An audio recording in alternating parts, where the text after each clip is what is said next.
Salutations enfants de la Terre et bienvenue dans le voyage de Léa, le podcast qui vous emmène dans une exploration hors du commun. Une seule destination, ce que vous êtes au cœur de vos cellules. Je m'appelle Erin, je suis la créatrice de la marque Tenso et des baumes sonores et je suis la tour opératrice de ce voyage, un peu spécial. Léa est maman et entrepreneuse. Elle a entrepris cette plongée au cœur de l'incarnation.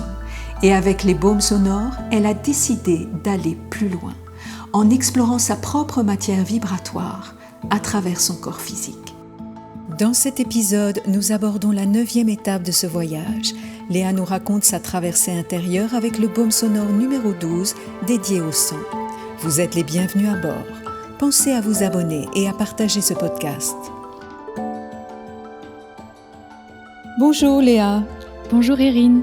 Ce voyage a pris un tournant décisif dans l'étape précédente. Les informations reçues ont révélé la présence en toile de fond d'une mémoire d'inceste, une mémoire archaïque, ce qui nous a permis d'accéder à un tableau d'ensemble beaucoup plus large. Cette étape importante a permis le déverrouillage de l'énergie au niveau du sacrum avec, dans la foulée, une élévation vibratoire et un ajustement de ta réalité matérielle comme on a pu le voir. C'est donc un point de bascule majeur dans ton processus de transformation. Ce qu'il y a à retenir ici, c'est que plus la libération est profonde, plus le changement vibratoire est important. Pour autant, au-delà de ces révélations qui ne sont finalement qu'une histoire de plus derrière l'histoire du personnage et qui cachent potentiellement d'autres histoires, il faut comprendre que ce voyage est un processus de déverrouillage qui a pour but d'ouvrir l'espace intérieur et de donner accès à l'être dans sa globalité et dans sa structure multidimensionnelle. Alors à ce propos, imaginez que vous soyez un voleur chevronné face à un coffre-fort sophistiqué. Vous allez avoir besoin d'une combinaison très savante de chiffres pour ouvrir ce coffre.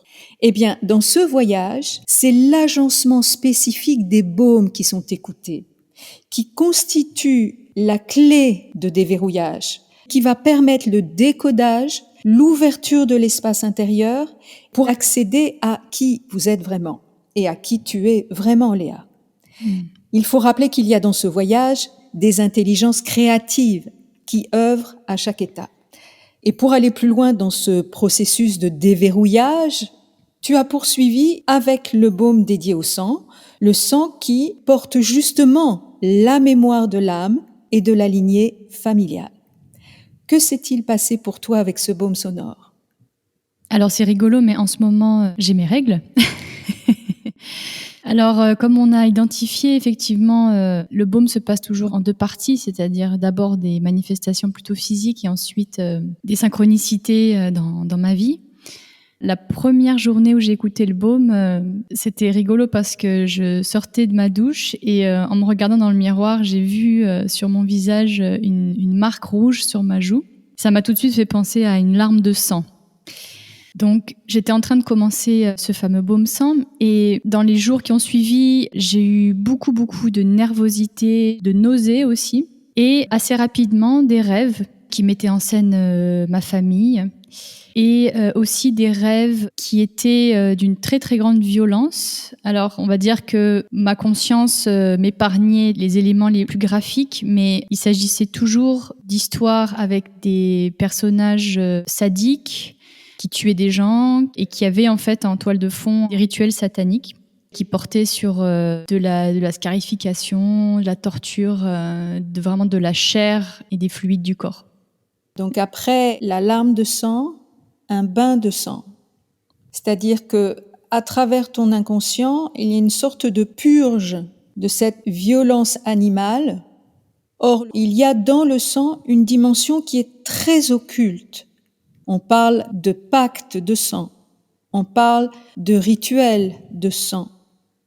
Donc, autour du sang, il y a, comme en toute chose sur ce plan de la dualité, le meilleur et le pire. C'est-à-dire le sang des règles qui prépare la femme à donner la vie, et en même temps, le sang des rituels qui est une espèce de célébration morbide du corps et de la chair détournés à des fins de pouvoir et de rituel. Donc on a ici deux visages autour du sang. Mais comme on l'a dit, le sang est le support qui assure la continuité de la mémoire de l'âme, mais aussi la mémoire des lignées familiales, des lignées ancestrales et de l'héritage transgénérationnel. Mais derrière ça, il y a aussi toutes les mémoires de rituels, de manipulations, de pratiques dans lesquelles le sang occupe une place centrale. Boire le sang de son ennemi, c'est s'approprier sa force, d'une certaine manière. Donc, il y a toute cette mythologie qui n'en est pas véritablement une, c'est-à-dire qu'il y a beaucoup de croyances, mais derrière ça, il y a des pratiques qui, elles, sont bien réelles. Donc, il ne s'agit pas de s'alarmer de ces images. D'ailleurs, tu l'as dit très bien, ta conscience t'épargne le côté hideux de la scène, mais tu contactes là toute la puissance occulte contenue dans le sang, qui, si elle est bien utilisée, donne la vie, et si elle est mal utilisée, donne la mort. Tu vois ce qui se passe ? Oui. C'est toujours cette histoire d'une médaille avec deux revers. Mais les deux revers sont intimement liés. Donc ce baume sang va tellement travailler sur les couches mémorielles que ça fait remonter à la surface tout l'aspect occulte du sang et de ses mémoires rituelles, et notamment des pratiques au sein de sectes. Est-ce que ça te parle ? Oui, ça me parle. Et juste avant qu'on commence l'enregistrement, donc il y a quelque chose qui est remonté et je pense qu'on pourrait en parler. Il faut savoir que il y a déjà quelques temps, j'avais reçu l'information que dans ma famille du côté paternel, il y avait des gens, certains de mes ancêtres, qui avaient pratiqué le satanisme. Et là, en fait, il y a un autre niveau de ça qui s'exprime par rapport à mon père. Et on parle évidemment de mémoires qui sont pas vécues dans cette vie, mais de cet ordre-là, c'est-à-dire d'être sous l'emprise d'une forme de manipulation, d'esclavage et de rituels où il y a des pactes de sang qui sont tellement profonds, tellement cachés et tellement anciens, qui sont très difficiles à identifier et à dénouer jusqu'à ce qu'on puisse finalement élaguer toutes les couches pour s'en apercevoir et faire sauter en fait ces pactes et faire sauter ces nœuds. Voilà. On revient à ce que je disais en introduction. Dans l'étape précédente, on a un ensemble d'informations qui descendent et qui nous permettent de déverrouiller une nouvelle couche de ton être qui était très inconsciente, mais naturellement, ça s'arrête pas là. C'est toujours l'arbre qui cache la forêt. Donc là, on est, pardon les écologistes, mais dans un programme de déforestation où on est obligé d'abattre tous les arbres pour voir les forêts qui se cachent derrière, tu vois ? Oui. Lorsque je disais que finalement, ces couches d'informations, sitôt qu'elles émergent et qu'elles sont mises en lumière, mises à jour, exhumées de ton inconscient, en réalité, ça n'est qu'une couche de plus. Et une fois cette couche libérée, ça nous donne accès à d'autres couches qui n'étaient pas accessibles auparavant. Il se trouve qu'au moment où on a échangé avant de lancer l'enregistrement, ta voix était éraillée, tu toussais, et on a senti que là, il y avait quelque chose qui était en train d'émerger de tes profondeurs, comme une boule là qui était coincée dans ta gorge et qui demandait à être libérée. Et effectivement, à ce moment-là, la figure paternelle s'est réinvitée dans le voyage et on a pris le temps toutes les deux d'aller voir un petit peu ce qui se tramait.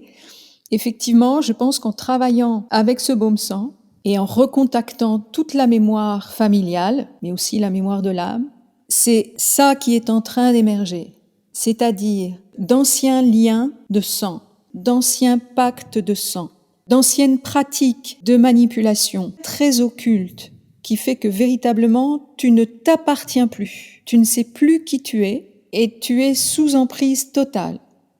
Et c'est ce qui fait que là, cette ombre-là de la figure paternelle, alors elle est moins dense, mais elle se faufile encore entre les mailles du filet. Oui, c'est ça. Donc c'est en cours, mais tu vois que dans ce voyage, on va parler de profondeur de champ. Tu vois, il y a une profondeur de champ qui est de plus en plus grande. Il y a une mise en perspective, une mise en abîme, pourrait-on dire, de plus en plus importante. Mais tout ça, c'est le principe même du voyage. Couche après couche, on déverrouille les espaces, on libère les couches mémorielles pour te redonner accès à l'intégralité de ton espace. Mais encore une fois, il n'y a pas de véritable souveraineté tant qu'il y a des espaces de toi qui sont encore inconscients, verrouillés et auxquels tu n'as pas accès. C'est intéressant parce que quand tu parles de ne plus s'appartenir, à peu près mi-parcours de l'écoute du baume sang, j'avais ces questionnements qui émergeaient. Qui suis-je vraiment ? Pourquoi je mène la vie que je mène ? Enfin, dans quel but ? Et c'est vrai que en ayant passé la majorité de ma vie à faire des choix qui faisaient plutôt plaisir justement à mon père, entre nous, j'ai quand même hâte que cette figure me lâche les baskets parce que voilà, ça commence à être un peu lourdingue. Je dis ça en rigolant, mais c'est vrai que quand on fait des choix parce que on est justement sous emprise ou en tout cas dans une volonté de plaire, d'être aimé, enfin tout ça, ça se mélange finalement. On n'est pas vraiment capable de se poser ces questions. On peut pas savoir qui on est vraiment. Et là, vraiment, c'est au menu du jour. C'est-à-dire que maintenant, je me dis, OK, là, vraiment, en étant libre de tout ce qui m'a attaché à ces liens du passé, ces liens familiaux, ces liens vers l'extérieur, qui suis-je vraiment ? Alors, c'est moins une question métaphysique, une question plus, on va dire, psychologique dans ce cas-ci. C'est-à-dire, qui est mon personnage et qu'est-ce que mon personnage veut vivre, en fait, dans cette vie ? Quelle est son essence et comment cette essence peut s'exprimer dans quelque chose qui lui correspond vraiment ? Alors en fait, ce qui se passe, c'est que on est dans un processus de libération de la mémoire.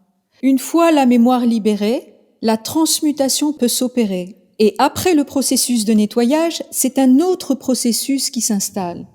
Et c'est un processus de régénération. Et ce processus de régénération n'est ni plus ni moins qu'un processus de renaissance. Ça veut dire que dans un premier temps, on libère la mémoire. C'est donc la mort de l'ego inconscient, identifié à son histoire et à sa souffrance. Et dans un second temps, l'énergie interne peut être transmutée. Et là, prend place le processus de régénération du corps, avec ajustement de l'ego et surtout émergence de l'être profond. Parce qu'une fois que tu as désossé les constructions de l'ego, qu'est-ce qui émerge là, qui est un peu comme le nouveau-né qui découvre le monde, qui se demande ce qu'il fait ici et qui commence à peine à se tenir sur ses jambes. Ben, c'est l'être profond qui ne s'est jamais exprimé jusqu'ici, qui s'est tu jusqu'ici. Et ce tu, il a plusieurs sens. Il était littéralement pas vivant. Il se taisait, il était tu. Mais il n'était pas je. D'où cette question existentielle, ou plutôt essentielle, c'est-à-dire qui est de l'ordre de l'essence. Qui suis-je profondément ? Parce que une fois que tu as enlevé tous les masques, tu te retrouves face à toi-même, et là tu peux te regarder dans le blanc des yeux et poser cette question essentielle. Qui suis-je profondément ? Et cette question, qui est de l'ordre de l'essence, en amène d'autres. Qu'est-ce qui m'anime ? Qu'est-ce que mon essence a besoin d'exprimer ? Et c'est important cette dernière question, parce que la question « qu'est-ce que mon essence a besoin d'exprimer ?» elle vient littéralement remplacer le besoin de faire de l'ego, qui croit agir là où il est agi, ou plus exactement agité, par tous ses programmes, par sa mémoire. Et finalement, lorsque l'ego se met en mouvement, il ne fait que répondre à des injonctions inconscientes, c'est ce que tu disais à l'instant. Il est là le processus de renaissance. Je reprends l'image du voyage au centre de la Terre de Jules Verne. On quitte le monde de la surface. Le monde de la surface, c'est l'ego. On pénètre à l'intérieur de la sphère matérielle, c'est le corps, qui est aussi une sphère de conscience, à l'image de la Terre. On retraverse toute l'écorce, couche après couche. Ce sont les constructions de l'ego, ce sont les couches mémorielles, extrêmement denses. Et petit à petit, ça se dédensifie. Et petit à petit, tu te rapproches du noyau central, de cette sphère matérielle et cette sphère de conscience que tu représentes. Donc, plus tu te rapproches de ce noyau central, plus les questions changent. Ce n'est plus du tout les mêmes questions. C'est pas qu'est-ce que je peux mettre en place pour plaire à mon père, lui montrer que je suis digne d'être aimée et que je peux réussir ou j'ai une légitimité à travers ma réussite sociale ou professionnelle. Mais l'être profond, il en a rien à foutre de ça. Mais rien à carrer. Lui, c'est juste, qu'est-ce qui m'anime? Quelle est cette corde qui a besoin de vibrer dans sa pleine amplitude? Il n'est pas en train de répondre à des injonctions pour plaire à un public extérieur. Lui, il veut juste vibrer dans son cœur. Vibrer dans son corps et dans son cœur. C'est un renversement. Tu passes du tu au je. Tu passes de l'extérieur à l'intérieur. Tu te mets plus face aux autres en représentation. Tu es juste face à toi. Et tu t'interroges toi-même. Qui je suis? Qu'est-ce qui m'anime? Et qu'est-ce que mon essence a besoin d'exprimer? On est bien au-delà des mouvements inconscients de l'ego qui ne fait que répondre en permanence à des injonctions inconscientes. Parce que dans ces questions-là, il y a une conscience corporelle et on l'a déjà dit, une conscience de soi qui s'éveille. Ces questions-là ne peuvent apparaître que parce qu'il y a une conscience de soi. Mais l'ego ne se pose pas ce genre de questions. Il n'y a aucune conscience de soi. Il n'y a que de l'inconscience égotique, mais il n'y a pas de conscience de soi. Tu vois? Mais là, dans cette conscience corporelle qui s'installe, cette conscience de soi qui s'éveille, au fur et à mesure de la libération des couches mémorielles qu'on pulvérise dans ce voyage, eh bien là, l'ego s'efface et le soi apparaît. Mais c'est quoi soi? C'est quoi ce soi? Là, à l'évidence, Léa, tu as quitté l'écorce terrestre et tu te rapproches du noyau. Donc, on approche d'un nouveau virage subtil et il n'y a pas de renaissance sans accouchement. Il se trouve que tu as tes règles en ce moment. Le terrain se prépare. Oui. Tu vois? Mais c'est très bien que tu en arrives là, tu vois, et qu'il y ait une espèce de flou artistique autour de ça. C'est-à-dire que tu as mis en place des choses pour que ta vie matérielle soit plaisante ou satisfaisante pour toi. Et puis finalement, tu te rends compte que c'est encore une construction de façade. C'est encore une construction de façade. Ça ne veut pas dire que tu peux pas être nourri là-dedans. Bien sûr qu'il faut que tu sois nourri. Mais c'est l'antichambre d'autres pièces de ta demeure que tu n'as pas encore découvertes et explorées. C'est encore un vestibule. Mm-hmm. Tu vois, quand tu te poses ces questions de « Ok, là, je me sens vivante dans mon activité professionnelle qui me ressemble, et puis avec de belles promesses d'expansion, etc. » C'est satisfaisant pour l'ego. Et c'est bien aussi, tu vois, d'être nourri à cet endroit-là. Mais le chemin, il ne s'arrête pas là. Et je suis curieuse de voir ce qui va se présenter dans les prochains mois et dans la suite du voyage, mais pour moi, il y a quelque chose qui se joue vraiment par rapport à la musique. C'est un appel essentiel, c'est quelque chose de non choisi, c'est pas rationnel, mais... C'est très intéressant, ça me touche beaucoup de t'entendre parce que ça me rappelle beaucoup mon parcours. Tu veux nous en parler?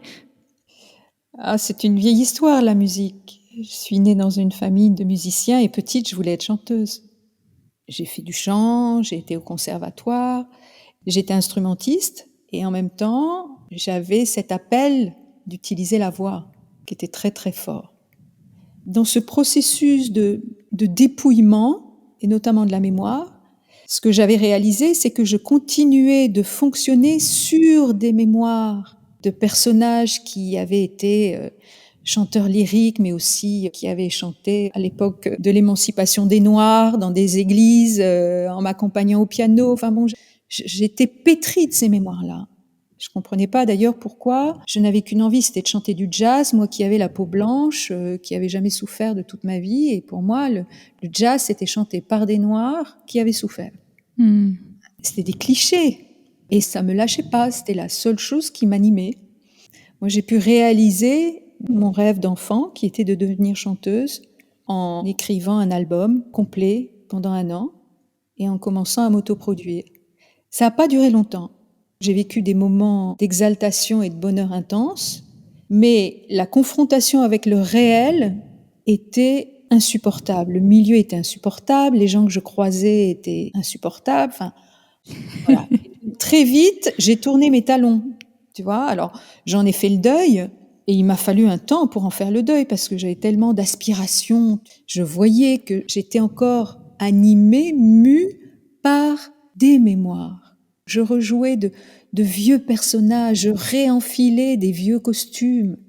Mais ça, je l'ai compris que plus tard. C'est pour ça que maintenant, ça ne m'intéresse plus. Je n'ai plus d'attrait pour les histoires du personnage ou même les plaisirs, que je ne nie pas, hein, les plaisirs égotiques. Mais je comprends que ça puisse être une étape pour pouvoir passer à autre chose. Et moi, on me l'a clairement fait comprendre, c'est-à-dire que, voilà, t'as envie d'être chanteuse, eh ben on va te laisser être chanteuse, mais perds pas trop ton temps là-dedans parce que c'est pas ça qu'on attend de toi. C'est pas ça que tu as besoin d'exprimer. Mais par contre, tu as besoin de le traverser pour pouvoir en faire le deuil et passer à autre chose.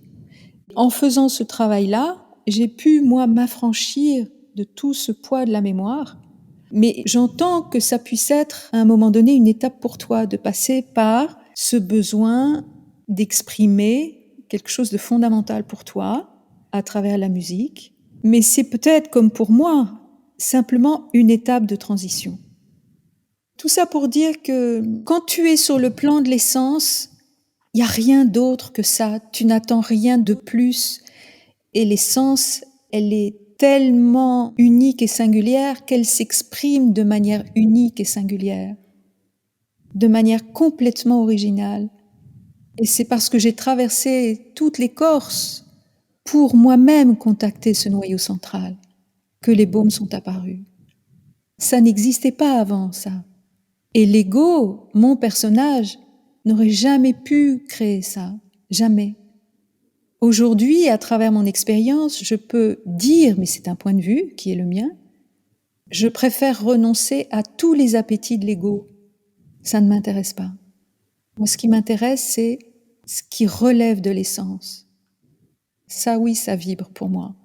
Et là, tu touches quelque chose qui est au-delà de la forme, mais qui, lorsque ça s'exprime, crée des formes totalement nouvelles.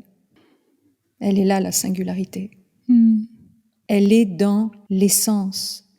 L'ego n'a rien de singulier. Il ne fait que répéter des choses vues, entendues, connues, mémorisées.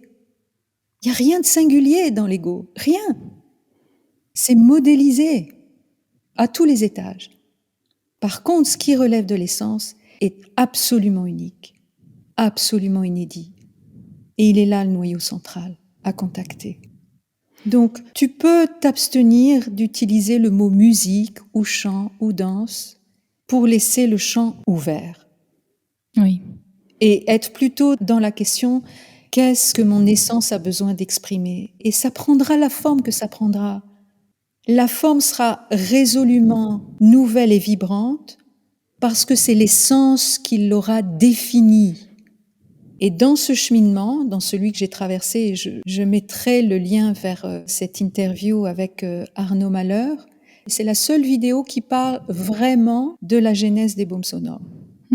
Je repasse par toutes les phases de mon parcours et de tous ces instants où il a fallu renoncer aux couches égotiques pour contacter l'essence et accepter de tomber dans l'abysse, de tomber dans le puits et de rester au fond dans le noir, totalement perdu, sans aucun repère, sans chercher à créer quoi que ce soit pour remplir le vide. Parce que si je cherchais à créer quelque chose pour remplir le vide, ce serait un mouvement de l'ego, à travers une forme connue, déjà vue, déjà mâchée, déjà jouée, déjà mémorisée. Non. Il faut faire preuve d'une très très grande maîtrise et d'une très très grande patience, parce que le temps de l'expression de l'essence n'est pas le temps de l'ego, c'est le temps de l'esprit. C'est lui qui décide quand il est le temps que l'essence émerge et s'exprime. Et je suis restée au fond du puits dans le noir pendant de longs mois, et ça me disait, tu ne bouges pas, tu restes là, et à un moment donné, une lumière va s'allumer. Mais c'est pas toi qui l'aura allumée. Ça s'éclairera de l'intérieur, et tu sauras à ce moment-là ce que tu dois faire. Tu vois ? Donc, mon conseil à ce moment-là du voyage, c'est de résister à inventer une forme, parce que c'est pas important. C'est pas la forme qui est important, c'est le mouvement qui précède la forme. Et ce mouvement-là, cette inspiration-là vient de l'essence. Tu dois te laisser inspirer et on va te montrer.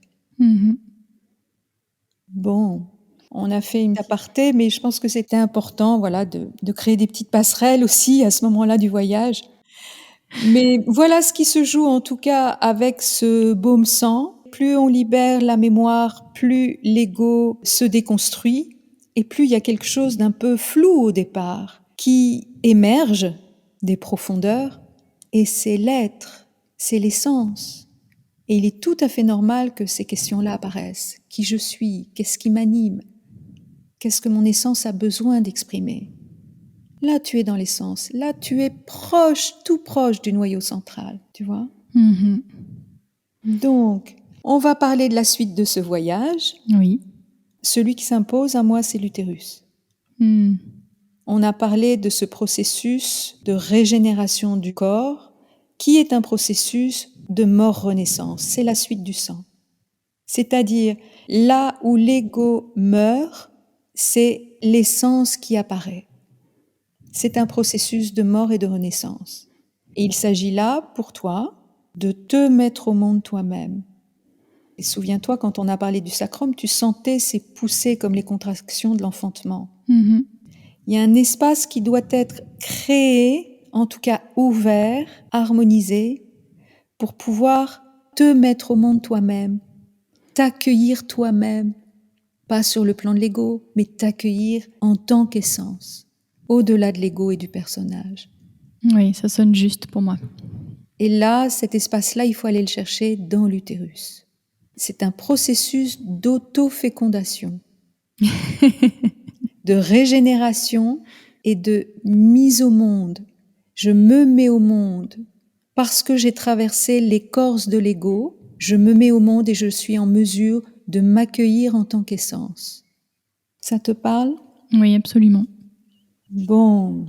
Aujourd'hui, Léa, si tu devais résumer en un mot ou en une phrase ton expérience avec ce baume, qu'est-ce que tu pourrais en dire? Je vois des chaînes qui se brisent. Donc, mettre fin à des pactes et aussi couper des chaînes d'esclavage. C'est vraiment l'image que j'ai en ce moment. Tout à fait. Et notamment d'esclaves sexuels. Oui. Tu ne t'appartenais plus psychiquement et corporellement.